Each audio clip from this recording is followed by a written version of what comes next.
दोस्तों, आप सभी का स्वागत है इस वीडियो में। आज हम लोग पढ़ेंगे क्लास 12 का चौथा चैप्टर रासायनिक बलगतिकी। रासायनिक बलगतिकी होती क्या है, इसमें हम लोग पढ़ते क्या हैं। यह रसायन विज्ञान की वह शाखा होती है जिनमें हम लोग अभिक्रिया या रासायनिक अभिक्रिया के वेग को प्रभावित करने वाले कारकों का अध्ययन करते हैं। रासायनिक अभिक्रिया के वेग को प्रभावित करने वाले कारकों का अध्ययन किया जाता है। अभिक्रिया की दर या वेग क्या होती है, इसके बारे में जान लीजिए। अभिक्रिया की दर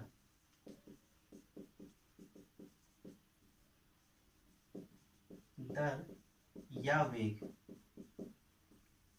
इसको हम लोग कहते हैं एकांक समय में किसी अभिकारक या उत्पाद की सांद्रता को या सांद्रता में होने वाले परिवर्तन को रासायनिक अभिक्रिया की दर या वेग कहते हैं। एकांक समय में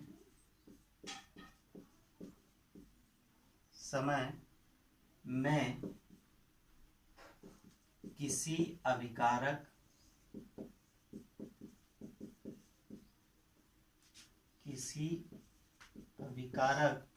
या उत्पाद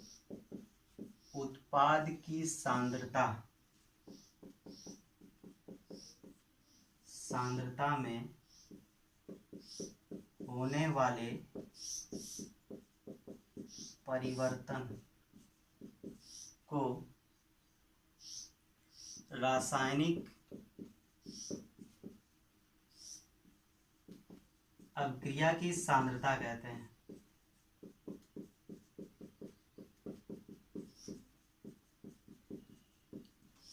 एकांक समय में किसी अभिकारक या उत्पाद की सांद्रता में होने वाले परिवर्तन, रासायनिक परिवर्तन या होने वाले परिवर्तन को रासायनिक अभिक्रिया की सांद्रता कहते हैं या रासायनिक अभिक्रिया की दर कहते हैं। रासायनिक अभिक्रिया की दर कहते हैं। जैसे इसमें मान लेते हैं दो पद आपका होता है, ये होता है अभिकारक, इससे बनता है ये आपका हो गया अभिकारक, जिसको हम लोग R से दर्शाते हैं। ये आपका होता है उत्पाद, प्रोडक्ट, मतलब P से इसको दर्शाया जाता है। इसकी सांद्रता पहले मान लेते हैं 10 है, जब T बराबर 0, मतलब जब अभिक्रिया शुरू नहीं हुई है उसका हो जाता है 10। मान लेते हैं सांद्रता 10 है और इसका 0 है।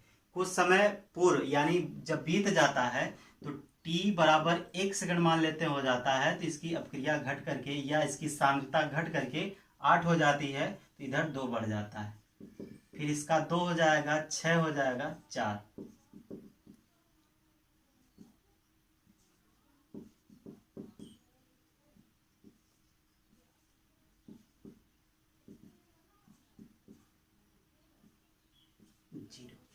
आप देख रहे हैं यहाँ पे जैसे जैसे अभिक्रिया में समय व्यतीत हो रहा है वैसे वैसे अभिक्रिया या अभिकारक पद की जो सांद्रता होती है वह घटती जा रही है और उत्पाद पद की सांद्रता क्या होती जा रही है, बढ़ती जा रही है। इधर से 2 कम हो रहा है तो इधर 2 बढ़ रहा है, यानी कुछ समय के व्यतीत होने पर इस अभिक्रिया में परिवर्तन हो रहा है। जैसे मान लेते हैं या इसका वेग लिखना हो गया तो हो जाएगा वेग बराबर हो जाएगा आपका सांद्रता में, अभिकारक की सांद्रता में परिवर्तन, सांद्रता में परिवर्तन, और बटे हो जाएगा परिवर्तन में लगा समय, परिवर्तन में लगा समय, ये आपका हो जाएगा परिवर्तन में लगा समय। या वेग बराबर हम लोग और भी लिख सकते हैं, उत्पाद की सांद्रता में परिवर्तन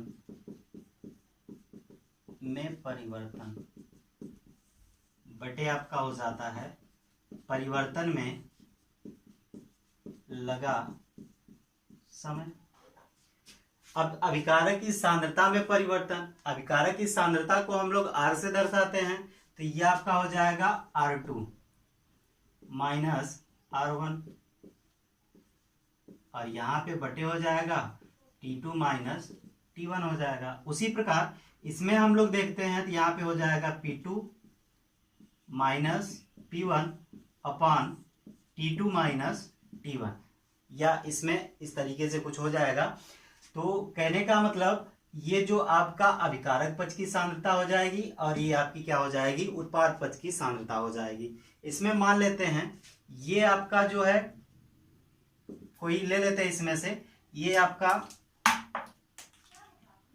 R2 हो गया और ये आपका हो गया R1। इसको हम लोग P2 मान लेते हैं और इसको हम लोग P1 मान लेते हैं। ये आपका T1 हो जाता है और ये आपका क्या हो जाता है, T2 हो जाता है। तो इसमें हम लोग देखते हैं जो अभिकारक पक्ष की सांद्रता है, R2 कितना आपका है, 2 है। R2 कितना है, 2 है, माइनस कितना हो जाएगा यहाँ पे 8 हो जाएगा, बटे T2 का मान कितना है 4, माइनस कितना हो जाएगा 1। इसमें से घटाएंगे तो हो जाएगा -6/3, कट जाएगा तो माइनस कितना हो जाएगा 2 हो जाएगा। अब इस पद को ले लेते हैं, इसमें से उत्पाद वाले का भी निकाल लेते हैं। तो उत्पाद वाले का निकालेंगे तो इसमें हो जाएगा आपका, बराबर करके लिख लेते हैं, P2 का मान कितना आया, 8 आया। P2 का मान कितना आया, 8, माइनस, और यहाँ पे P1 का मान 2 दिया गया है, T2 का मान 4 है, माइनस 1 बराबर 6 बटे कितना हो जाएगा 3। इसको काट देंगे तो प्लस का कितना आ जाएगा, 2 आ जाएगा। प्लस का कितना हो गया, 2 आ गया। देखिए इसमें भी 2 आया है और इसमें भी 2 आया है, दोनों में 2 2 आया है। तो इसमें कहने का मतलब ये प्लस में 2 आया और ये किस में आया, माइनस में 2 आया। इसका मतलब ये हो रहा है, माइनस चिन्ह यह प्रदर्शित कर रहा है कि इसकी सांद्रता में लगातार क्या हो रही है, घटोत्तरी हो रही है, मतलब ये घट रहा है। और इस प्लस का मतलब ये हो रहा है कि उत्पाद में लगातार बढ़ोतरी हो रही है। अभिकारक पद में जितनी सांद्रता घटती जाएगी, उत्पाद पद में उतनी ही सांद्रता क्या होती जाती है, बढ़ती जाती है। जैसे जितना, नोट बना के ये भी हम लोग लिख सकते हैं कि जितनी स्पीड से अभिकारक पक्ष की सांद्रता कम होती है, जितनी स्पीड से, नोट बना के आप लोग लिख लीजिएगा कि जितनी स्पीड से अभिकारक पक्ष की सांद्रता कम होती है, उतनी ही स्पीड या वेग से उत्पाद पक्ष की सांद्रता क्या होती है, बढ़ती है। जैसे इनका औसत वेग हो जाएगा, औसत वेग हमको निकालना हो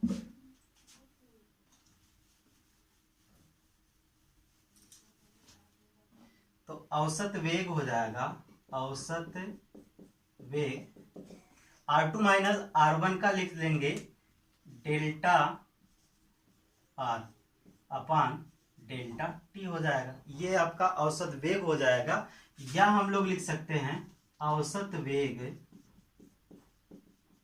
बराबर डेल्टा P अपान डेल्टा T।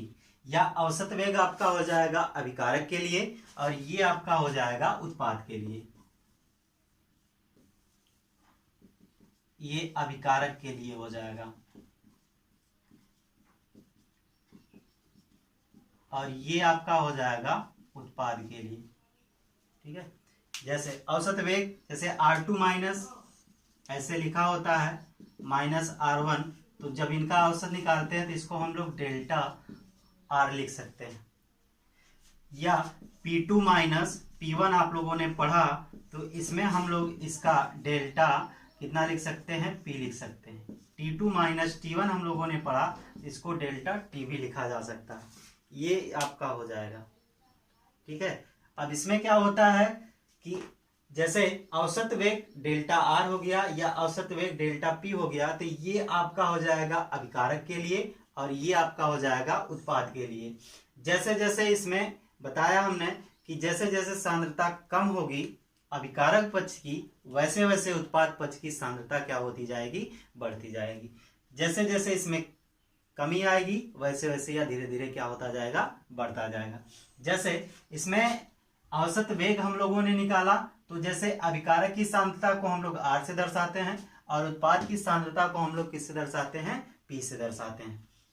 ठीक, आगे देखिए आप लोगों का,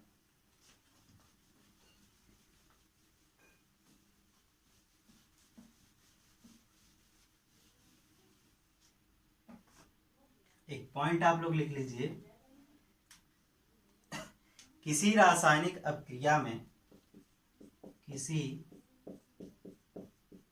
रासायनिक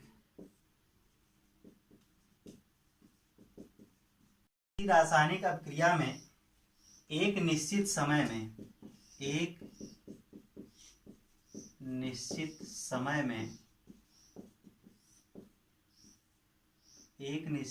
में अभिकारक या उत्पाद की एक निश्चित समय में अभिकारक या उत्पाद की सांद्रता में अभिकारक या उत्पाद की सांद्रता में हुए परिवर्तन में समय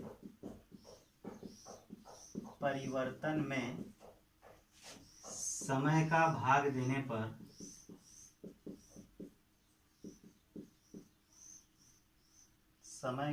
देने पर उच्च अभिक्रिया देने पर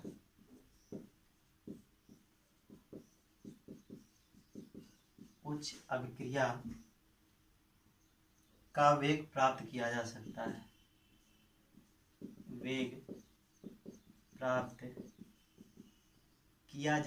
है।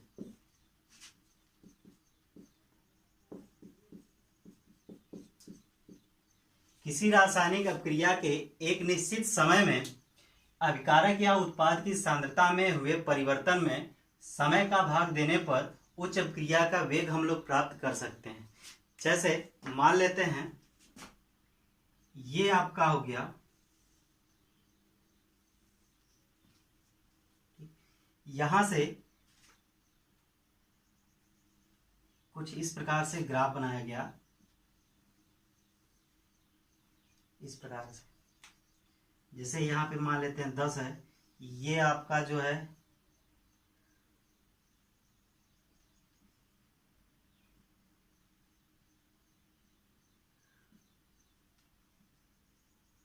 इसको हम लोग T1 मान लेते हैं, इसको T2 मान लेते हैं। ये आपका हो गया R2 हो गया, ये आपका R1 हो गया। ये अभिकारक हो गया, अभिकारक की सांद्रता, ये अभिकारक की सांद्रता हो गई। ये आपका समय हो गया। हम लोग देखते हैं कि इसमें समय अंतराल T1 और T2 होता है, जिसको हम लोग डेल्टा T से दर्शाते हैं। यहाँ पे आपका R2 माइनस R1, जिसको हम लोग डेल्टा R से दर्शाते हैं। मतलब औसत वेग इसका होगा, औसत वेग बराबर हो जाएगा माइनस डेल्टा R अपान डेल्टा T। सब जगह पे आप लोग ऐसे ही लिखेंगे।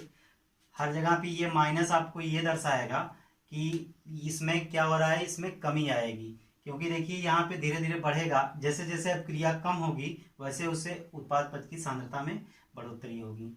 अगला आपका इसी में दिया गया है, एक और बना लेते हैं। ये आपका हो जाएगा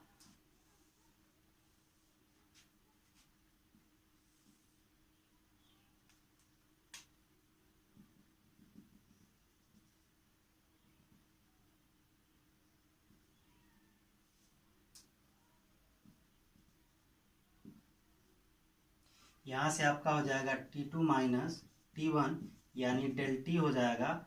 यहाँ पे P2 माइनस P1 यहाँ पे डेल P हो जाएगा। ये हमारा सांद्रता हो गया और ये T2 हो गया, T1 हो गया और ये T2 हो गया। मतलब इसमें बढ़ेगा। ये आपका P1 हो गया और ये आपका P2 हो गया। या औसत वेग बराबर हो जाएगा, औसत वेग बराबर हो जाएगा डेल्टा P अपान डेल्टा T। इसमें प्लस का निशान रहता है क्योंकि इसमें बढ़ोतरी हो रही और इसमें क्या होगी, कमी होगी। इसलिए सब जगह पे यहाँ पे क्या लगाएंगे, हम लोग माइनस लगाएंगे।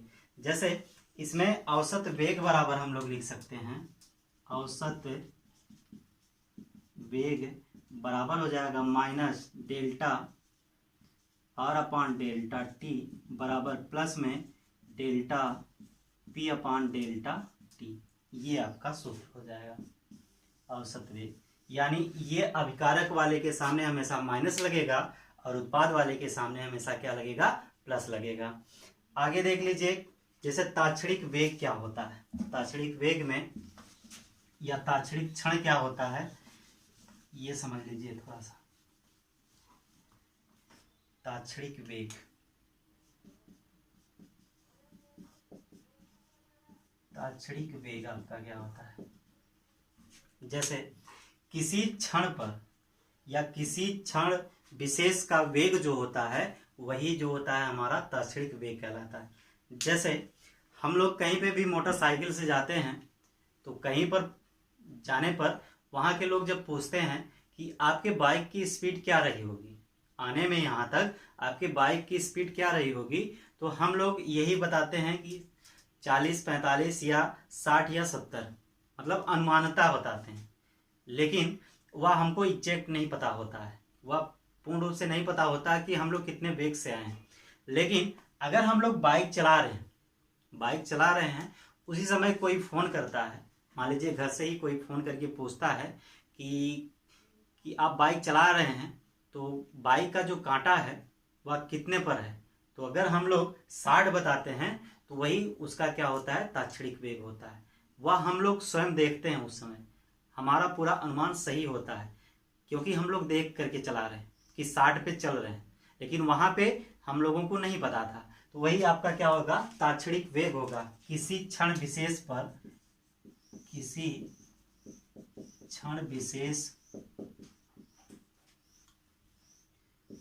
पर वेग जो होता है उसी को हम लोग क्या कहते हैं, ताक्षणिक वेग कहते हैं। जैसे लिमिट, इसका हो जाएगा आपका delta R upon delta T, या इसी को हम लोग कहते हैं minus D R upon D T हो जाएगा। यही चीज हम लोग उसके लिए भी कर सकते हैं, या औसत वेग इसके लिए भी कर सकते हैं कि delta R upon delta T, ये सब आपका इसी में आ जाएगा। कुछ ये जिसको समझ में नहीं आया होगा वो कोशिश करेगा समझने की, क्योंकि ये आप लोगों को मैथ में पढ़ाया जाता है, फिजिक्स में भी पढ़ाया जाएगा लिमिट का, क्योंकि यह आपको उसी में पढ़ाया जाता है। अवकलन, समाकलन, यह सब उसी में पढ़ाया जाता है। तो कोशिश करिए कि लिमिट इसमें डी आर बराबर हो जाएगा डेल्टा टी, डी टी हो जाएगा, सॉरी, ये माइनस आपका हो गया। इसमें कुछ हम लोग आगे देख लेते हैं। जैसे नोट आप लोग इसमें लिख लीजिएगा, नोट, किसी अभिक्रिया का वेग, किसी अभिक्रिया का वेग लिखते समय, किसी अभिक्रिया का वेग लिखते समय उसके संगत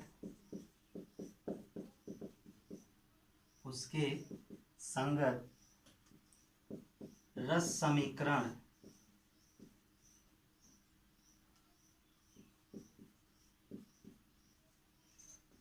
समीकरण मिति गुणांक का भाग देते हैं, गुणांक का भाग देते हैं। ये आप लोग नोट बना करके लिख लीजिएगा। किसी अभिक्रिया का वेग लिखते समय उसके संगत रस समीकरण मिति गुणांक का भाग देते हैं। जैसे एग्जाम्पल के रूप में देख लीजिए क्या होता है। जैसे मान लेते हैं ये हमारा 2a हो गया, ये हमारा क्या हो गया, 2b हो गया, ठीक। ये क्या होता है, हमारा अभिकारक हो गया, और ये क्या होता है, उत्पाद हो गया। ए आपका अभिकारक है, बी आपका क्या है, उत्पाद है। इसमें हम लोग जब लिखते हैं तो वेग बराबर हो जाएगा, अभिकारक के लिए डेल ए, इस आर होता है तो इसमें इसके आर के स्थान पे क्या दिया गया है, ए दिया गया है, अपॉन क्या हो जाएगा, डेल्टा टी हो जाएगा, ठीक।